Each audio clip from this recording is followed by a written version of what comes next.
Panorama group, जो सोचता है वो करता है।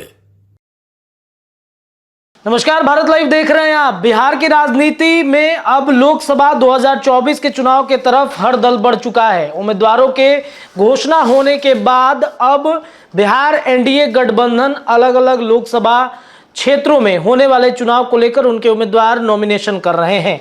लेकिन इन सब के बीच में वैसे लोग जिनको टिकट नहीं मिला, जो टिकट के आस में थे, वो लगातार पार्टी या पद से इस्तीफा देने की होड़ भी लगातार मची हुई है। चाहे चिराग पासवान की पार्टी हो, उपेंद्र कुशवाहा की पार्टी हो, या फिर कहीं ना कहीं देखा जाए एनडीए गठबंधन में पहले नरेंद्र मोदी के परिवार का हिस्सा रहे, वो परिवार से अलग होते हुए भी दिखे हैं। हम बात कर रहे हैं पशुपति पारस की। कल हमने आपको एक तस्वीर दिखाई थी। इस तस्वीर में पशुपति पारस नरेंद्र मोदी के साथ मिलते हुए दिखे और ट्विटर के माध्यम से उन्होंने लिखा था कि आज भी हम मोदी के परिवार हैं। पारस ने जैसे ही चिराग पासवान के 5 सीटों का अनाउंसमेंट हुआ, अपने मंत्री पद से इस्तीफा दे दिया। इस्तीफा देने के बाद उन्होंने ये बयान दिया कि हमको ठगा गया है, हमसे छल किया गया है। लेकिन ये चर्चाएं भी चली कि लालू प्रसाद यादव से मिलकर गठबंधन करके पशुपति पारस 5 से 6 सीटों पर लड़ सकते हैं।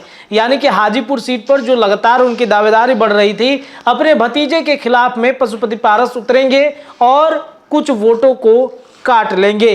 लेकिन इतने ही देर में राजनीति के चाणक्य कहे जाने वाले और बिहार भारतीय जनता पार्टी के गृह मंत्री के तरफ से फोन आता है और पशुपति पारस को समझाया जाता है। नरेंद्र मोदी उनको बुलाते हैं, बातचीत करते हैं और फिर पैचअप हो जाता है। और कल से पारस की लगातार चर्चाएं हो रही हैं कि क्या अपने भतीजे चिराग पासवान के प्रचार प्रसार में जाएंगे। देखिए, बड़ी खबर हम आपको बता रहे हैं, बिग अपडेट है कि पारस को राज्यपाल बनाया जा रहा है और प्रिंस पासवान को नीतीश कैबिनेट में बड़ी जगह मिलने की बात कही जा रही है। देखिए, नीतीश कैबिनेट में प्रिंस पासवान के लिए जगह खाली किया गया था।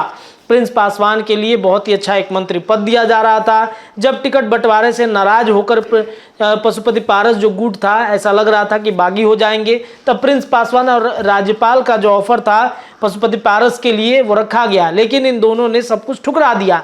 लेकिन अब नरेंद्र मोदी और नीतीश कुमार की तरफ से दिए जा रहे ऑफर पर उन्होंने सहमति बना दी है। राज्यपाल बनने जा रहे हैं पशुपति पारस और प्रिंस को कैबिनेट में जगह भी मिलेगी। आपको बता दें कि 19 मार्च को उन्होंने मंत्री पद से इस्तीफा दिया। उस दिन दिल्ली में प्रेस कॉन्फ्रेंस कर लोकसभा चुनाव को लेकर बिहार में उनकी पार्टी को एक भी सीट नहीं दिए जाने पर कड़ी नाराजगी भी उन्होंने जताई थी। जब उन्होंने यू टर्न किया, नरेंद्र मोदी को अपना नेता बताया, उनके निर्णय को सर्वोपरि बताया। 30 मार्च यानी कल का दिन, और कल की जो रिपोर्ट है मैंने आपको बताया भी कि किस तरीके से 400 के पार अब की बार ले जाना है नरेंद्र मोदी को। तो इसके लिए उन्होंने ट्वीट किया और सूत्रों के अनुसार दिल्ली में जो बैठक हुई है नरेंद्र मोदी से और साथ ही साथ जो बिहार भाजपा के प्रभारी हैं विनोद तावड़े, उनसे मुलाकात के बाद ये बातें सामने आई है कि प्रिंस को अपने भविष्य की चिंता है और सांसद होने के साथ ही बिहार के प्रदेश अध्यक्ष भी हैं अपने पार्टी के। चाचा पशुपति पारस के साथ खुद के लिए सम्मानजनक जगह एनडीए के अंदर चाहते हैं और इसी कारण से भाजपा के पुराने ऑफर को उन्होंने मान लिया है। फिर इस पर चाचा ने भी अपनी हामी भर दी। पार्टी सूत्र बताते हैं कि जल्द इन मामले में भाजपा के राष्ट्रीय अध्यक्ष जेपी नड्डा से पशुपति पारस की मुलाकात होनी है। इस मामले में आधिकारिक जानकारी के लिए राष्ट्रीय प्रवक्ता से बातचीत जब की जाती है तो उन्होंने कहा है कि हमारी पार्टी एनडीए का अभिन्न अंग थी और हमेशा रहेगी। तो राज्यपाल वाला ऑफर पशुपति पारस ने एक्सेप्ट कर लिया है। देखिए, लालू प्रसाद यादव ने पारस को फोन किया था तब जब उनकी टिकट एनडीए गठबंधन से काट दी गई थी।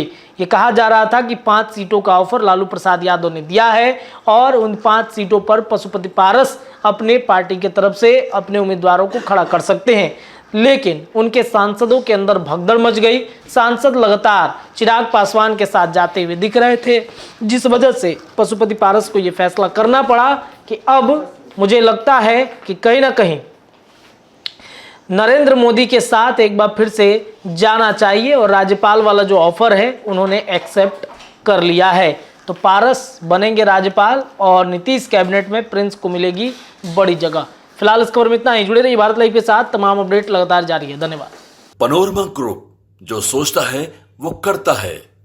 अगर ये वीडियो पसंद आई और वह बिहार के राजनीति और बिहारियत से सरोकार रखेनी तो सब्सक्राइब बटन दबा के चैनल के सब्सक्राइब कर ली। ओजे एगो घंटी बा, ओकरा बटन दबा देला से कुल सटीक और मारक खबर रुआ मुफ्त में मिल जाई। अगर रुआ पत्रकारिता के हमनी के नया प्रयोग में सहयोग कर चाहतानी तो ज्वाइन बटन दबा दी। पेटीएम नंबर नोट कर ली 9386